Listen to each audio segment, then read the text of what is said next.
After a year off, maybe to catch its breath, Frisco, Texas once again is about to be invaded by Bison Nation.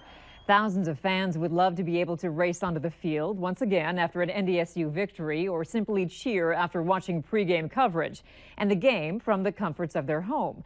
Our team has arrived in Frisco and begins its live coverage for you right now. Valley News Team's Mike Morgan joins us from Toyota Stadium, where more than 10,000 from the Valley are expected to gather on Saturday. Mike?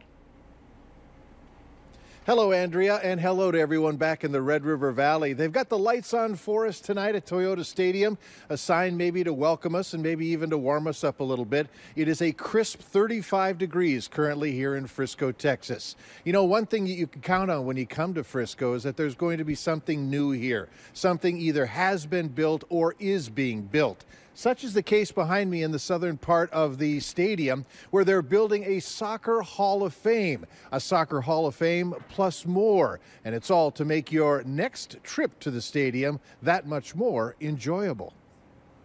You're well into a big project. Yeah, we really are. I mean, down here on the south end, we've started a $56 million project to bring the National Soccer Hall of Fame to Frisco that hasn't had a home since 2010, and we couldn't be more excited about it.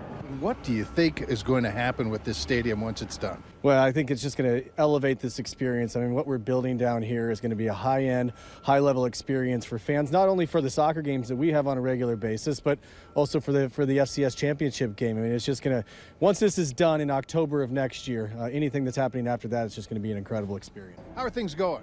They're actually going very well now that we're out of the ground with the concrete, steel erection, plumbing, electrical. It's all going really well. So, timetable according to your plans?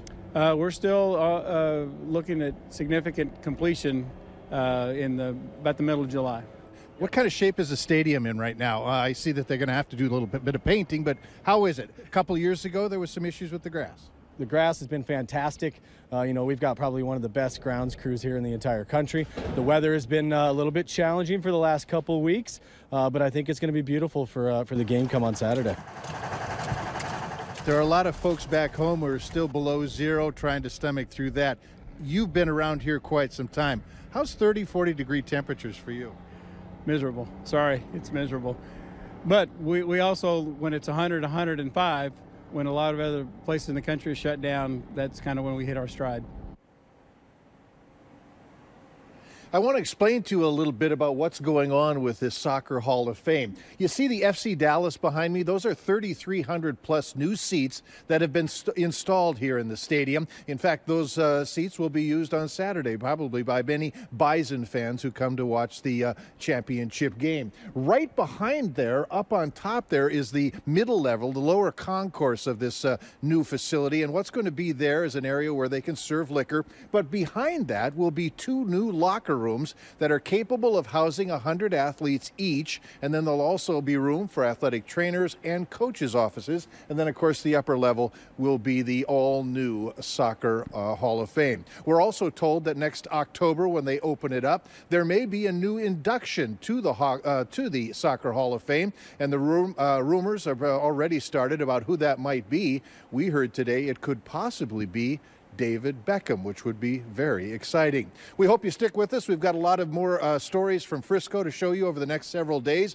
including a trip to the Dallas Cowboys training facility. We also visited today a national video game museum that just opened recently here in Frisco. We're also going to stop by a hotspot for a lot of Bison Nation. In fact, they tell me that 90% of the more than 400 rooms at this particular hotel are being housed by Bison fans. We got a lot of coverage for you. We hope you stick with us. But for now, live from Frisco, Texas, Mike Morgan, Valley News Live.